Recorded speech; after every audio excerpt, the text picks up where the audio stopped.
Isa po mapagpalang gabi po sa ating lahat sa pangalan ng ating Panginoon. Muli po ito po ang pananampalatayang The Apostolic Faith Mission of Portland, Oregon, Philippines Incorporated. Ako po si Brother Jomar Aban na maghahatid sa inyo ng ating Bible study ngayong gabi.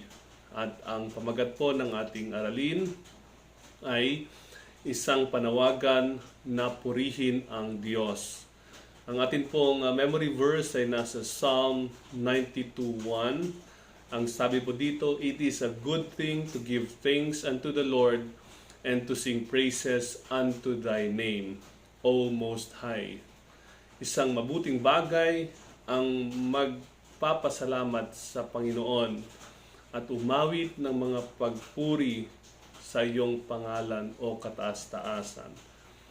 Ang ating pong topiko ngayong gabi ay patungkol po sa mga salmo o mga awit, chapter 33. At ito po ay patungkol sa paanyaya ng Diyos sa kanyang bayan, sa atin na kanyang mga anak na dapat natin siyang purihin. Hindi lamang ito isang imbitasyon, kundi isang utos na ang pagpupuri ay nararapat na tugon sa kabutihan, sa kapangyarihan, at sa katapatan ng Diyos. Ulitin ko lamang po, tayo po'y nagpupuri sa Panginoon dahil sa kanyang kabutihan, sa kanyang kapangyarihan, at dahil sa kanyang katapatan sa atin. At sa ating pagbubulay-bulayan ngayong gabi ay titingnan natin ang tatlong aspeto ng ating pagpupuri sa Kanya. Ang una ay gaya ng nasabi kanina, ito isang tungkulin. Pangalawa, dahil sa mga dahilan sa nakaraan. At pangatlo, dahil sa mga dahilan sa kasalukuyan upang siya'y ating purihin at sambahin. Puntahan po natin sa unang aspeto. Ito po ay ating isang tungkulin at pribilehyo. Ang pagpupuri sa Diyos ay tungkulin at pribilehyo natin bilang mga anak ng Diyos. Sabi po sa unang talata ng chapter 33 ng mga salmo, ng mga awit, "Magsiawit na may katwiran sa Panginoon.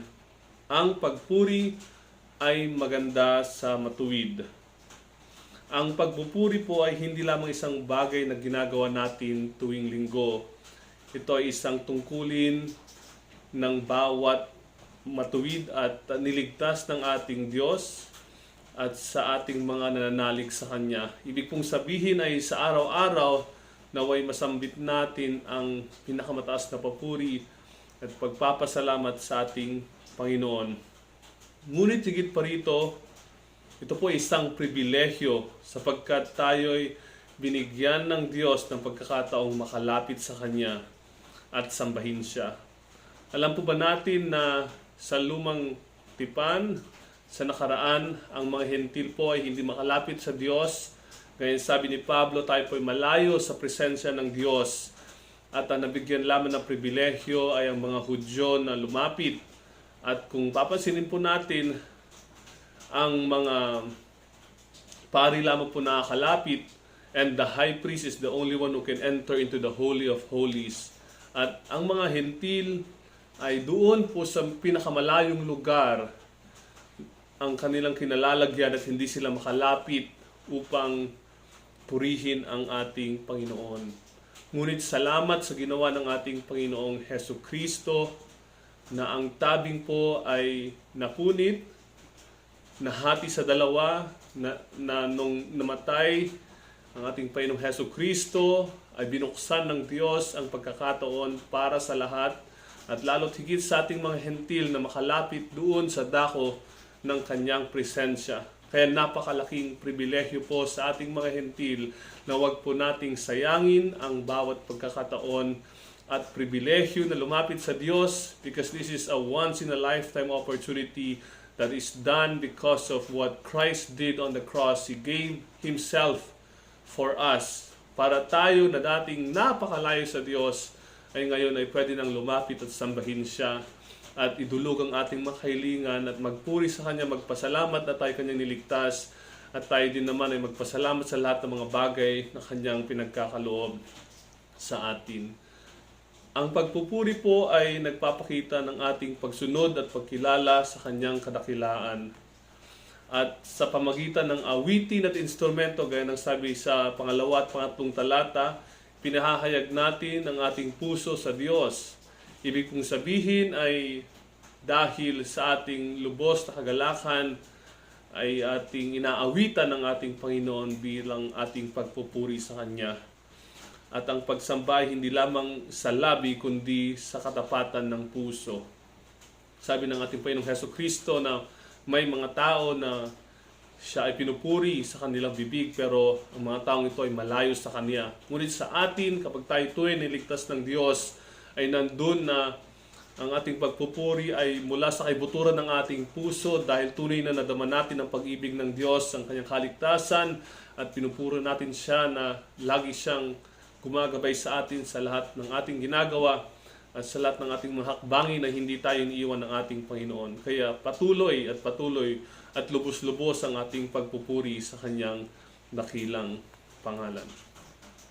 At atin pong pagnilaylayan kung ginagawa po ba natin ang pagpupuri tuwing Sunday lamang po ba, o ginagawa po natin ito na regular, na bahagi ng ating buhay, na sa lahat ng pagkakataon ay nandun na tayo lumuluhod at umiiyak at sumasamba sa Kanya na may kagalakan dahil siya ay mabuti sa ating buhay, at ating sinusulit ang pribilehyo, hindi lamang isang tungkulin kundi pribilehyo na nalalaman natin ngayon dahil sa ginawa ng ating Panginoong Hesukristo. Tayong mga hentil na dating napakalayo ay inilapit ng Diyos sa Kanyang paanan dahil sa ginawa ng ating Panginoong Hesukristo. Na tayo na ngayon, sabi sa John 1:12, as many as those who believe and receive Jesus Christ, that He has given us the power to become His sons and daughters. Kaya tayo lumalapit na may kapakumbabaan at nagpupuri, nagpapasalamat sa ating Panginoon na higit na mga pangyarihan sa lahat. At nakikita po ba natin ang pagpupuri natin bilang isang responsibilidad lamang, o ito ay may buong kagalakan nating ginagawa, na hindi natatapos ang ating panalangin sa pamagitan lamang ng pagsabi ng ating mga kahilingan, ngunit lagi at lagi nakasama sa ating panalangin ang ating pagpapasalamat at pagpupuri sa Kanya, dahil mas marami at hindi mabilang ang lahat ng mga pagpapala na ating tinatanggap sa araw-araw ng ating buhay, at kung paanong siya ang nagbibigay ng lahat ng ating pangailangan. Sambitin man natin to o hindi, ay alam na ng Diyos ang lahat ng mga bagay na to. Kaya tayo ay lubusang nagagalak at nagpupuri sa ating Panginoon. Ang pangalawang aspeto po na nais ko pong ating pag-aralan ngayong gabi ay ang mga dahilan ng ating pagpupuri ayon sa Kanyang mga ginawa sa nakaraan. Sabi po sa ika-6 na talata ng chapter 33, sa pamamagitan ng salita ng Panginoon ay nalikha ang mga langit. Makita po natin dito ang kaluwalhatian at kapangyarihan ng ating Panginoon. Isa po sa mga dahilan kung bakit dapat nating ibigay ang pinakamataas na papuri sa Diyos ay dahil siya ang may gawa ng lahat ng mga bagay at sa lahat ng Kanyang ginawa sa nakaraan. Gaya ng nasabi kanina sa paglalang in the creation, sa pamagitan lamang ng Kanyang salita, nilikha niya ang lahat. Ito po yung matatagpuan natin sa ika-6 hanggang ika-9 na talata. Ito po ay patunay sa Kanyang kapangyarihan. Kaya kung tayo po ay nalulumbay at kung tayo po ay nabibigatan sa ating mga pasanin at nakikita natin bakit napakalaki ng problema natin, sa pagkakataong ito ay atin pong alalahanin ang paglalang ng ating Panginoon, ng ating Diyos ay higit na makapangyarihan sa lahat.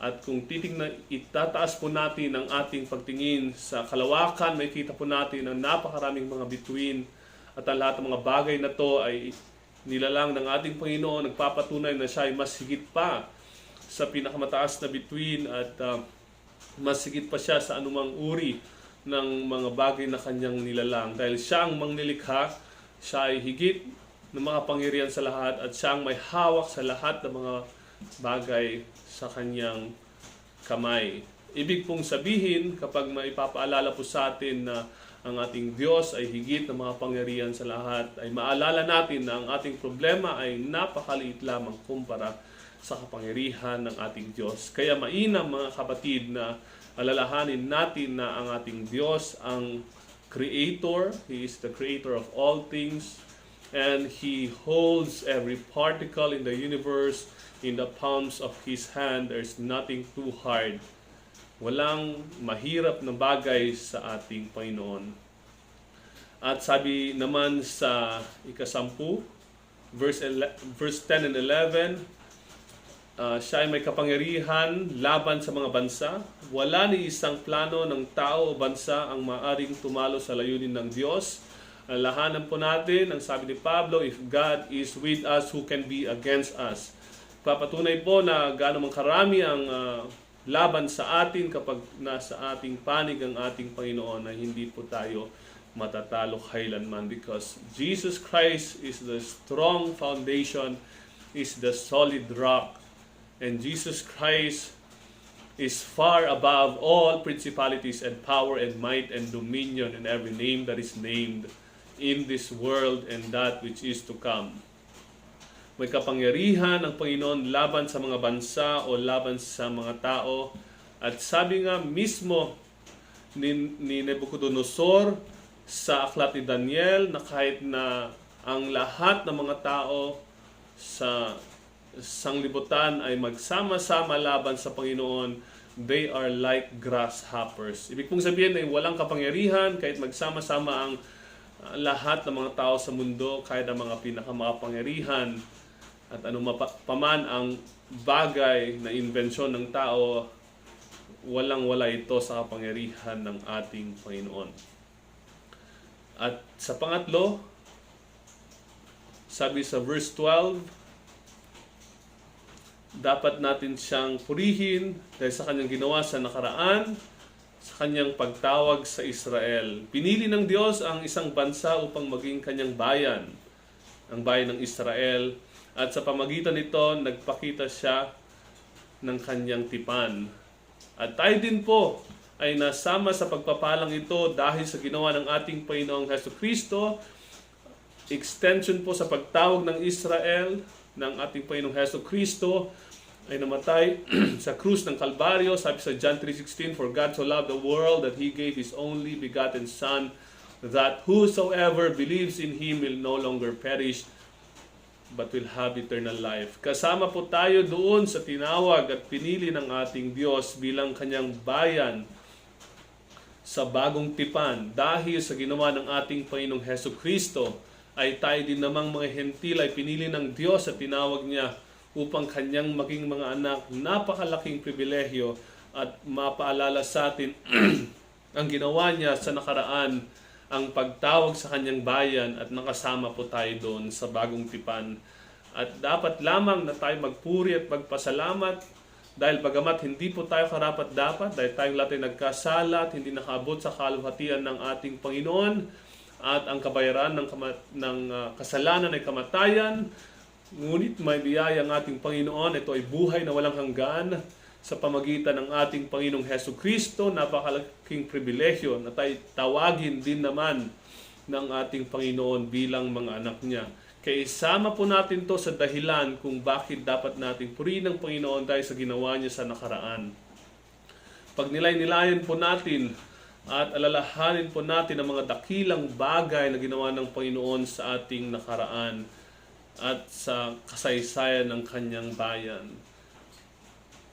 Kapag tayo po ay nalulumbay, kapag tayo po ay may problema, ay sisikapin ng kaaway na ilagay sa ating isipan na hindi na inabandona na tayo ng ating Panginoon, na hindi na tayo mahal ng ating Panginoon dahil tayo nahihirapan sa problema. Ngunit sa mga pagkakataong ganito, naway mapakinggan po natin ang maliit na tinig ng ating ng banal na Espiritu ng Panginoon na nagsasabi na lalahanin natin ang mga bagay na ginawa ng ating Panginoon sa atin, nung ating isinukong ating buhay, sa ating mga naging problema sa nakaraan, gaano man karami at gaano man kahirap ang ating mga pinagdaanan noon. Nakita natin ang kapangyarihan at mapagpalang kamay ng ating Panginoon na hindi niya tayo iniwan at inabandona sa anumang problema. Pinagaling niya tayo sa ating mga karamdaman at iniligtas niya tayo dahil sa kanyang kapangyarihan. At tayo ay patuloy at patuloy na nagtatagumpay dahil ang ating Panginoong Hesukristo, He is a captain that has never lost a battle. At pag bulay-bulayan po natin, lalahanin po natin, nung moment po na iligtas tayo ng ating Panginoon, sabi niya, hindi mo ako pinili, ngunit pinili kita. At dahil dito ay isipin natin sa milyon-milyon ng mga tao, bilyon-bilyon mga tao sa sanglibutan, isa tayo sa pinili at tinawag ng ating Panginoon at tinanggal niya ang piring ng ating mga mata upang makita na si Jesus lamang ang tanging tagapagligtas at Panginoon na kaya magligtas ng ating kaluluwa at bagamat tayo ay hindi karapat-dapat, tayo tinawag ng ating Panginoon, nilapit sa krus ng Kalbaryo, pinakita ang ginawa ng ating Panginoong Hesukristo at doon tayo nagsisi sa ating kasalanan at tayo pinatawad ng Diyos dahil sa ginawa ng ating Panginoong Hesukristo, tayo naging bagong nilalang. At hindi lamang sa spiritual na pagkaligtas, tayo din naman iniligtas ng Panginoon sa maraming beses sa nakaraan. At kung paanong nakikita natin ang kapangyarihan ng Diyos sa araw-araw na patuloy nagliligtas sa atin hanggang sa maganap ang kaligtasan sa kanyang muling pagbabalik. The perfect salvation in the soon coming of our Lord Jesus Christ. At ang pangatlo at panghuli po ay ang mga dahilan ng ating pagpupuri sa kasalukuyan. Sa 18 talata po ng awit 33, sabi po doon, narito ang mga mata ng Panginoon ay nasa kanila na may takot sa Kanya. Ibig sabihin ay nakatingin po sa atin ang ating Panginoon kapag tayo po ay may godly fear, kapag tayo po ay may reverential fear sa ating Panginoon. Nandun ang mata ng Panginoon na lagi tayong binabantayan, ginagabayan. At if we fear God, we fear no one and nothing else. Hindi lamang po sa nakaraan natin nakitang tapat ang ating Panginoon, ngunit pati sa kasalukuyan, patuloy siyang gumagawa, gaya nga nasabi sa awit, waymaker, miracle worker, promise keeper, light in the darkness. And even if we don't see Him, we know that His hands are working for our benefit, sabi sa Psalm 103, na patuloy na kumikilos ang Panginoon sa lahat ng mga bagay at lahat ng bahagi ng ating buhay, sa pagpapagaling sa mga karamdaman, sa deliverance, kapag kinakailangan natin ng deliverance, sa provision, sa lahat ng mga bagay na pangailangan natin sa araw-araw, at sa mga espiritual na aspeto ng ating buhay, kalakatsang espiritual, karatagan sa mga pagsubok at mga persecution, nandoon ang pagkilos ng ating Panginoon. At nakita natin na hindi niya tayo iniiwan at pinapabayaan. Sa verse 18 po, guys, sabi kanina, ito po ang papatunay na ang ating Panginoon ay may pagmamalasakit sa atin. Ang kanyang mga mata ay nakatuon sa mga may takot sa kanya. Alam niyo po, bilang isang magulang, kapag kami po ay nasa public, for example, pag kami napunta sa SM at ang aking mga anak ay naglalaro, ang aking pong mga mata ay laging nakatuon sa kanila. Dahil po may pagmamalasakit at pag-aaruga. Because I love them and I want to make sure that they are safe. Kapag ako po na physical father, ganun po ang aking pag-ibig sa aking mga anak. How much more is our Heavenly Father na nakatuon ang kanyang mga mata sa mga anak niyang may takot sa kanya. Kaya lalahanin po natin, sabi nga ni Pedro, cast your care to the Lord because He cared for you. Ang may pagkalinga at pagmamasakit ang ating Panginoon sa ating buhay. At sa kasalukuyan, pati sa hinaharap ay nandoon na nakatingin ang ating Panginoon sa atin. Kaya wag nating i-entertain ang sinasabi ng kaaway na iniwan na tayo ng ating Panginoon, na hindi na tayo mahal ng ating Diyos kapag tayo ay nakaranas ng isang pagsubok. Ang mga pagsubok na ito ay dahilan upang masabing tayo maging kabahagi sa paghihirap ni Kristo, upang ating malaman na naghirap ang ating tagapagligtas dahil mahal niya tayo, at doon sa ating paghihirap ay kasama natin ang banal na Santo Espiritu ng Diyos na nagbibigay ng kaaliwan sa atin at kalakasan sa atin, at nagpapatunay na malapit ang Diyos sa atin sa ating kahirapan. Sabi nga ni Pablo, in our weakness, the Lord is our strength. His strength is made perfect in our weakness.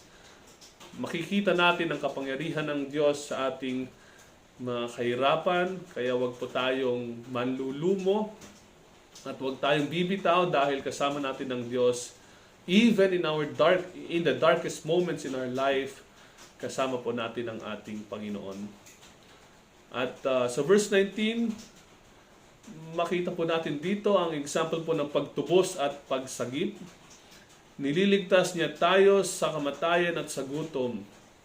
At tunay po na ito po ay parehas sa aspetong pisikal at espiritual, na tayo po ay nililigtas ng ating Panginoon sa kamatayan at sa gutom kapag ating po alalahanin ang mga bagay sa nakaraan.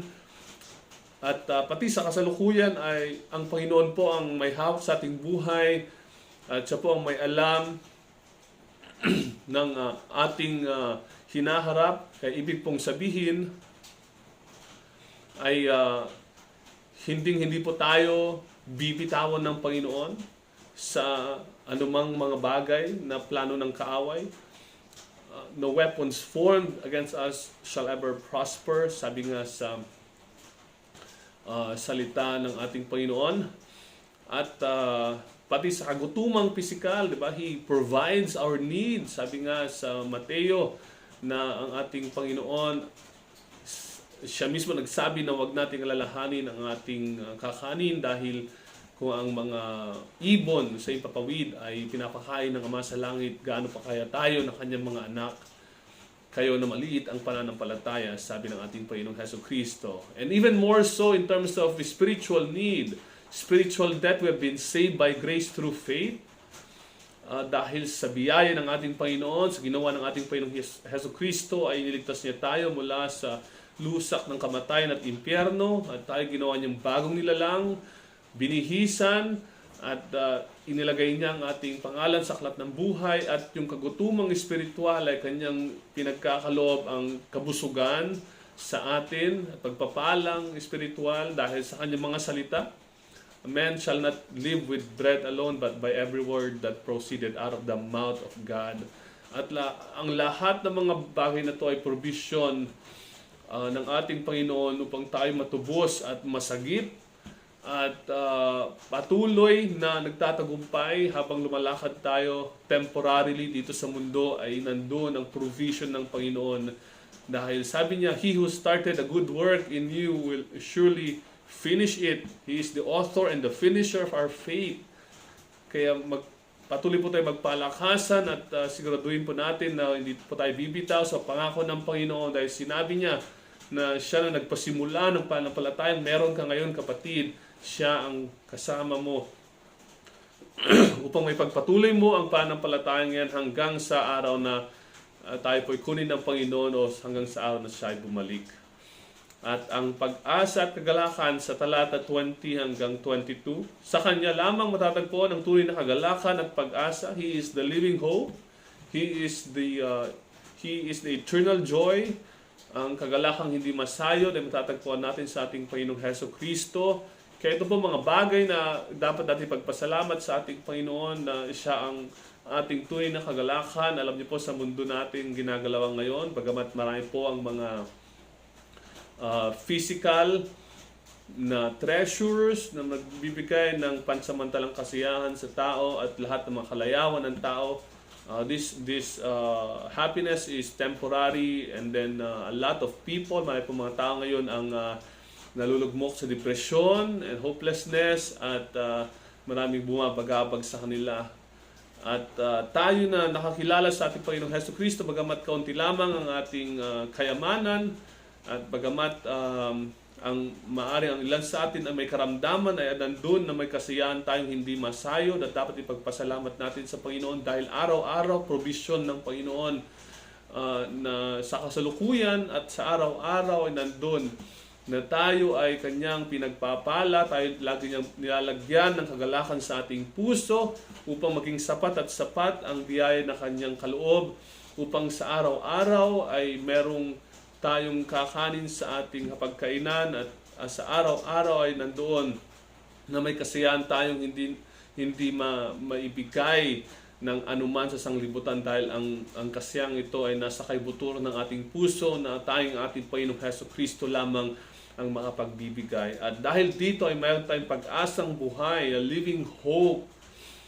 At ang pag-asang ito ay dahil alam natin na ang mga bagay nandito sa hinaharap, dito sa kasalukuyan ay lahat ay mawawala. Heaven and earth will pass away, but we know that the Word of God will abide forever. We are assured with the eternal life that is given by our Lord Jesus Christ because of the finished work of the cross. At ang ating mga mata ay nakatuon doon sa kalangitan, doon sa bayan na inihahanda ng ating Panginoong Hesukristo gaya ng kanyang ipinangako sa John 14. In my Father's house are many mansions. If it were not so, I would have told you. I went and prepared a place for you. And if I went and prepared a place for you, I will come again and receive you, so that where I am, there too shall we be. Kaya nandun yung ating kaisipan at nandun nakatuon ang ating pag-asa. Dahil kung papansinin po natin ang nangyari sa sanglibutan ngayon, puro nandiyan na po ang giyera ng Israel at Iran at sumama na po ang US at iba't iba pa pong mga bagay na nangyayari. Apektado po ang bansang Pilipinas sa pagtaas ng mga bilihin at ng gasolina at iba pa pong mga krimen na nangyari sa ating lugar at nakakapanglumo po mga bagay na ito, ngunit sa ating mga tunay na Kristiyano na may Hesukristo sa ating puso, nandun po tayo nakatingin lagi sa kalangitan dahil alam natin any moment from now that trumpet will sound, Jesus Christ will come back and He has prepared a place for us where there is no more pain and sorrow and death and suffering but eternal joy with our Savior.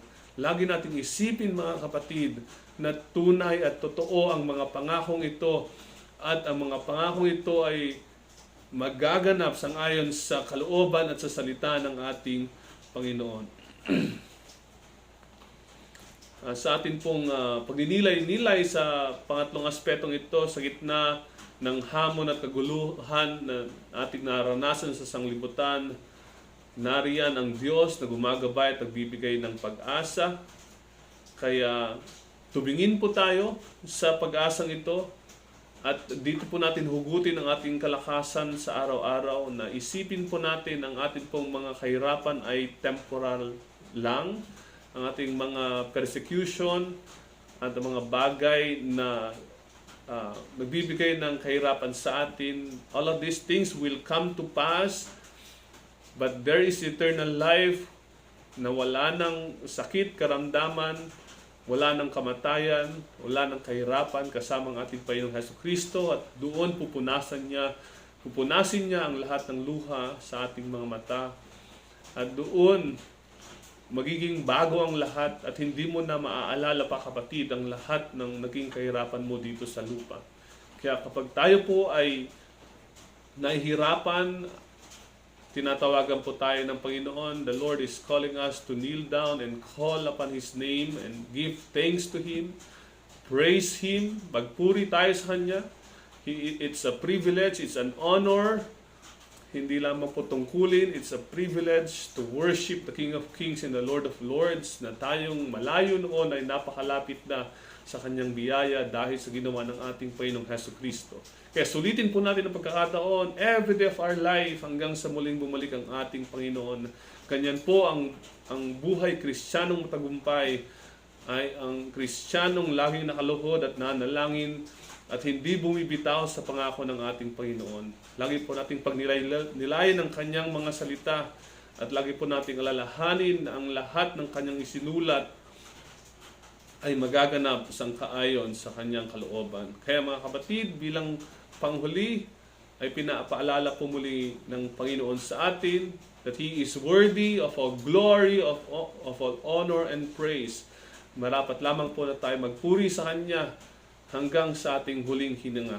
Magandang gabi po sa ating lahat. Ang Panginoon po ang magpala po sa inyo.